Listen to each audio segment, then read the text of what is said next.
glove. Touch glove. Come on. Last round. Box.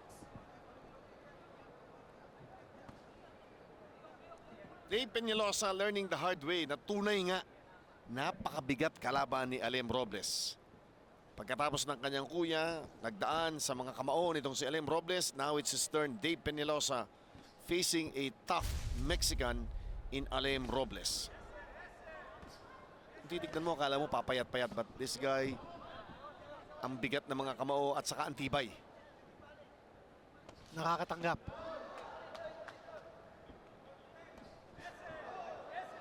And he's beating Dave Peñalosa to the punch, at least in that particular exchange. Titignan natin, no? Kumbaga, malimit gumagawa tayo ng report card sa mga ganito, kinito. Yung dulo ng suntok, kailangan hanapin ni Dave. May mga suntok siya, pero mas tulak pa rin ang suntok. Yan, no? Wild swing, nakita natin.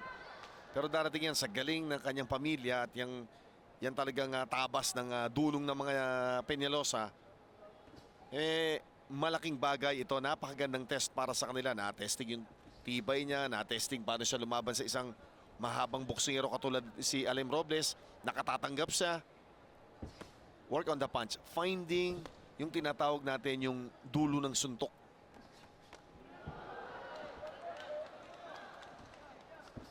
Ang hinahanap natin dito, sige, go. yung consistency ni Dave na hindi natin nakikita pa so far. Uy, nakatama doon ng kanan si Robles. Down the middle yun. Yeah.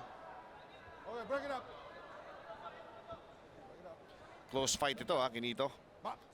Very close fight. Close fight ito. Kung titignan natin sa ako, ang official scorecard ko, I have Peñalosa winning 1, 2, 3. Aba?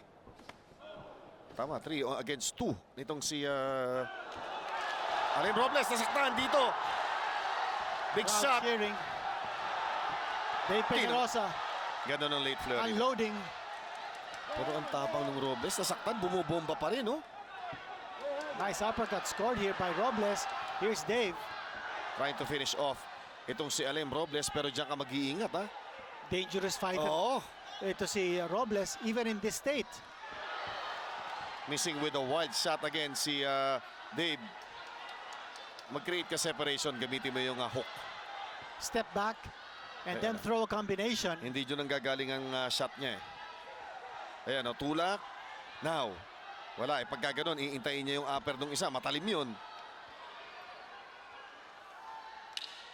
Mukhang napagod na rin yung Dave,